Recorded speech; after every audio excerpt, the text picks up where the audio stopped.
Bienvenue dans cet exercice 26 du chapitre 2. Alors ici, une fois de plus, exercice à peu près similaire à l'exercice précédent, hormis un ou deux détails qu'on verra plus tard. Alors ici, on nous dit un animal sauteur bondit pour se déplacer et à chaque saut, il atteint une hauteur de 2 mètres. À cause de la fatigue, il ne rebondit qu'à 70% de la hauteur précédente.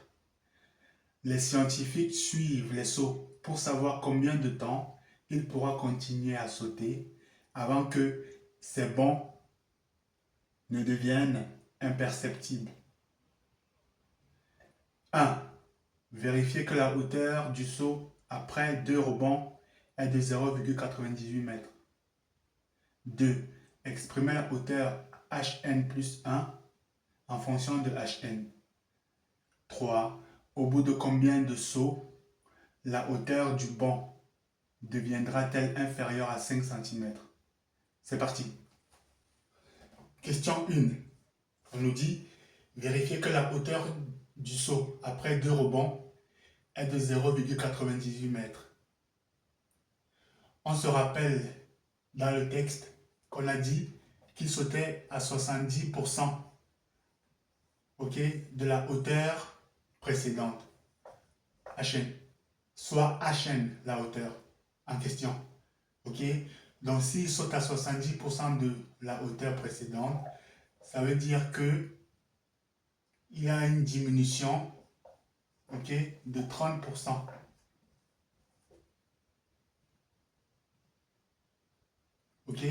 Et donc, pour pouvoir répondre à la question, au lieu de calculer H2, on prend déjà H1. Donc H1, est donc égal à quoi? Est donc égal à 2 multiplié par 1 moins 30%. Parce qu'il y a une diminution.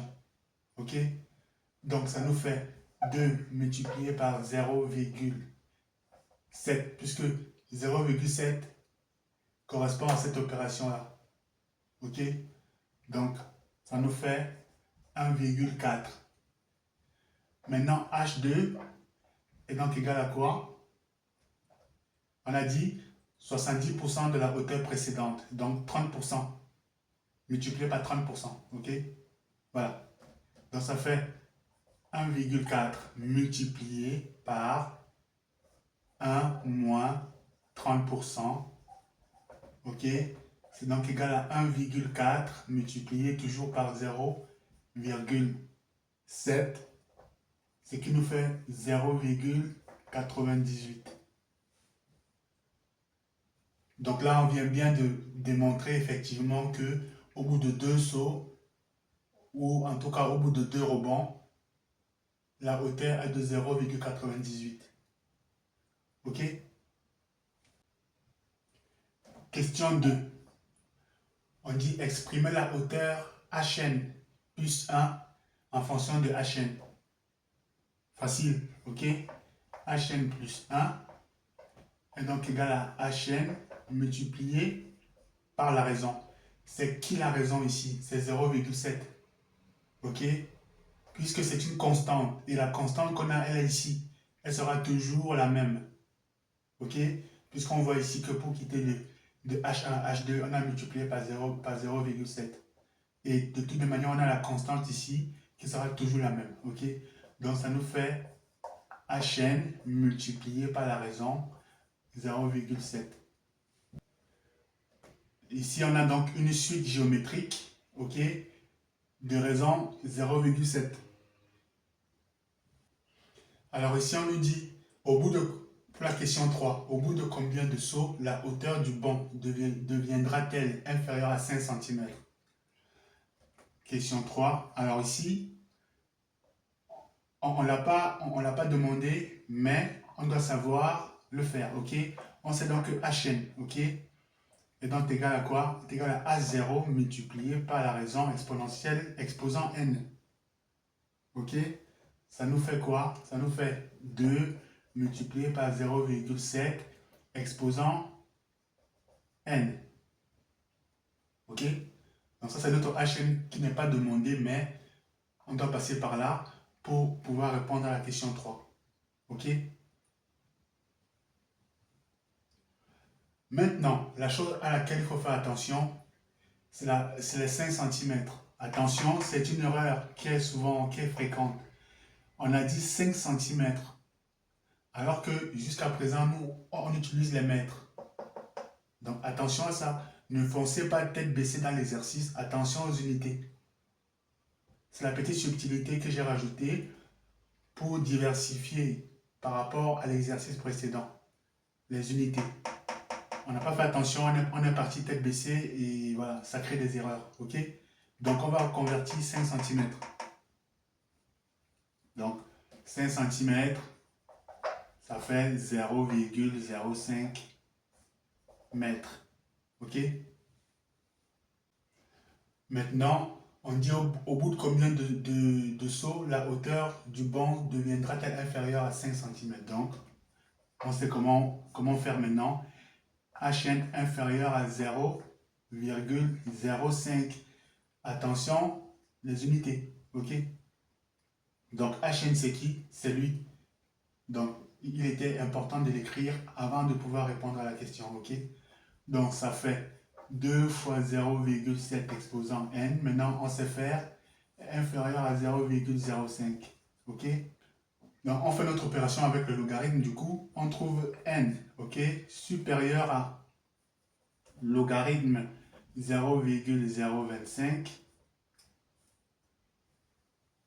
divisé par le logarithme de 0,7. OK? On trouve donc un n qui doit être supérieur à 10,34. OK? 10,34. Question 3. Au bout de combien de sauts? Au bout de 10 sauts. OK? Il n'y a pas de demi-saut, etc. Donc, on prend un n qui est égal à 11. Tout simplement. OK? Voilà. Donc, ici, n, au bout de 11 sauts, on aura donc la hauteur du rebond qui sera inférieure à 0,05 au bout de 11 sauts. Attention pour la petite précision, simplement, si on prend cette expression-ci et qu'on applique à ce n, ok, une valeur de 10,35, ok, à ce moment-ci, on est déjà inférieur à 0,05. C'est juste pour la petite précision. On prend n égale à 11, ok, parce qu'il n'y a pas de demi-saut en réalité, ok, c'est pas pratique. Donc on prend 11 au bout de 11 sauts, mais il faut savoir que dans la précision, s'il faut aller dans la précision, à partir de 10,35 pour la valeur de n, on est déjà inférieur à 0,05. Ça c'est juste pour la petite parenthèse, ok? Voilà. Donc voilà ce qu'il y avait à dire dans cet exercice, hormis la petite subtilité des 5 cm. Attention à ça. Très souvent, on se trompe, on avance la tête baissée sans faire attention aux unités. Attention aux unités. Ok? Voilà. Donc, l'autre point, quand on dit que il ne rebondit qu'à 70% de la hauteur précédente, ça sous-entend qu'on a une diminution de 30%.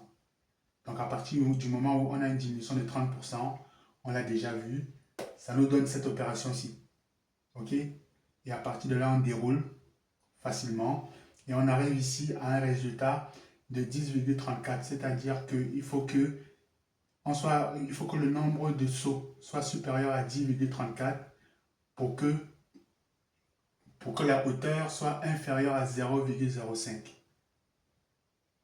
Et comme c'est un nombre décimal, on prend plutôt un entier. Ok? Voilà, donc on a pris un entier, n égale à 11. Mais pour la petite précision, si on prend cette expression pour vérifier et qu'on applique à n la valeur non pas de 10,34 mais 10,35, à ce moment-là, on est déjà inférieur à 0,05. On n'est même pas encore arrivé à 11. C'est juste pour la précision. Ok? On part sur 11 Mais pour le raisonnement, il faut savoir que avant d'arriver à 11, on est déjà inférieur à 0,05. Voilà. Donc, normalement, je pense avoir été assez clair. Si vous avez des questions, vous les posez. Sinon, rendez-vous dans le prochain exercice numéro 27.